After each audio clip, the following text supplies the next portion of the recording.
There are moments in life you never forget. Ordinary, quiet, dark mornings. I woke up early, as usual, sitting in the dim kitchen light, sipping my coffee, running through the day's tasks in my mind, but that morning was different. The silence felt heavier. My little girl, Elara, was sitting across the table. She was 6 years old. Clutched in her hands was a small, worn plush tiger. She stroked its fur gently, her eyes fixed on nothing in particular. Elara has autism. From the day she was born, she was different. A child who couldn't express herself with a glance, who raised a wall of silence with words. Her world felt like a life behind glass. To me, I could see it, but I couldn't enter. Doctors said a lot. Therapy, diet, special education. But nothing seemed to open her up. As a mother, I carried a weight of guilt. I kept asking myself, was I not enough? That morning, I got a call from the rehab center where I work. An urgent new arrival. But I had no one to leave Elara with. Her school was closed that week. Just for an hour. I told myself, I'll take her with me for just an hour. When we arrived at the center, Elara still hadn't spoken. She didn't reach out her hand as we got out of the car. She walked silently beside me. The dry leaves crunched under our feet as my tension grew. Everyone at the center was tense. I held the file of the new animal in my hands. His name, Rahu, species Panthera tigris, age around 12. His past was filled with pain that couldn't fit on pages. He had been chained in a circus in Southeast Asia, confined in tiny cages, trained with whips, then abandoned to die. When rescued, he had open wounds on his back, broken teeth, and darkness in his eyes. For the first time in my life, my hands trembled while reading an animal's file. As Elara and I walked through the center's corridors, passing Rahu's cage, she suddenly stopped. She froze in place, her eyes locked forward.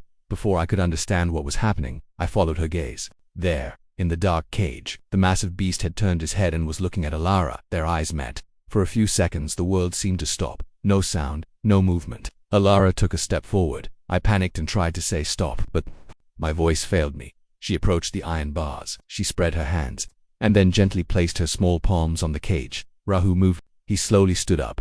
The huge tiger came close to the bars. No growl, no hiss, only silence, and then he placed his front paw on the lower iron bar, almost touching Elara's hand. Elara smiled. For the first time in 6 years, my daughter, it smiled. I collapsed where I stood. My heart felt like it would stop.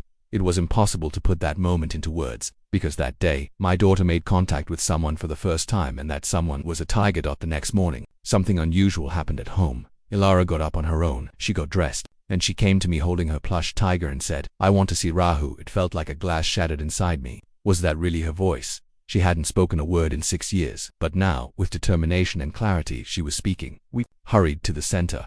That day, Elara sat again in front of the cage. Same spot, plush tiger in her hands, a sketchbook on her lap. She started drawing. Only animals filled the pages. A small girl standing next to a tiger. Rahu was watching her. Not like a tiger, but like a teacher. As if he knew exactly what Elara was feeling. Days passed. Every morning we went to the center and spent hours sitting by the cage. Elara quietly hummed, sometimes speaking in her own language. No one knew what those sounds meant, but Rahu, he listened. One day Rahu got up, took a few steps inside the cage, and then turned his head back. Elara immediately stood up. She gently tapped on the bars. The tiger came back, as if he understood he was being called. I couldn't explain this with science, because it wasn't just communication, it was a bond. Understanding without words, hearing a soul with another soul, finding a voice inside the silence. At night I listened at Elara's door. Before sleep she sat by her window, looking at the stars, whispering Rahu, and one night, I heard her speaking in her sleep. He understood me. He was the first one to understand. A child had opened her silent heart to a tiger, because she trusted his unjudging eyes, his silence, that didn't wait for words. But Rahu began to weaken. He stopped eating, stopped moving.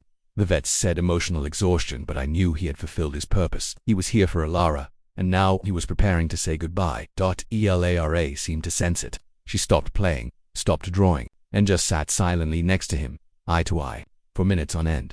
That day the air felt different. The sun hadn't risen yet. The birds at the center weren't singing. The air was still. The leaves didn't move. A heavy weight pressed on my chest. Elara was different too. She got dressed quietly, not anxious, holding her plush tiger tightly. We drove in silence. No wind. As we neared the center, I felt something ending and beginning at once. When we reached the tiger's area, a staff member ran to me. His face was worried. "Rahu," he said. "He's motionless. He hasn't moved all night. He's breathing, but it's like he's gone." Elara said nothing. She walked to the cage and knelt down. She sat in the same spot, the same markings on the ground, but this time, no pen in hand. Only the plush tiger. Rahu lay in the corner of the cage, eyes closed, his breathing slow, peaceful. Elara gently placed the plush tiger in front of him, rested her head against the bars, and, for the first time, she cried. Then her lips moved. I'm not afraid anymore, she said. You never taught me words, but you heard me, and I will always hear you. Asterisk, asterisk, I collapsed to my knees. I couldn't hold back the tears. As a mother, I had spent years trying to reach my daughter's inner world. But the one who found the way was a tiger. The staff member approached. He can't stay here forever, he said. We've prepared a special place for him, near the forest, a quiet spot. He'll rest there. That day Rahu took his last breath without opening his eyes, quietly, silently. But most of all, like a soul that was truly understood, Elara didn't speak for days. But she was a different child now. She made eye contact, murmured words, sometimes hugged her little brother. Yes, we had a new baby brother after Rahu. Our life grew. Sometimes. She still talks about Rahu. One day, while picking her up from school, she looked out the window and said, You know, Mom, sometimes silence is the loudest sound. I love Rahu not because he never spoke, but because he chose to be silent. And then she asked, Do you think some beings choose not to speak because they already know we hear them? That question never leaves my mind. Maybe true friendship doesn't need words. Maybe the deepest bonds are shaped within silence. Can we truly connect with someone who never speaks? And if we can, why are we so dependent on words?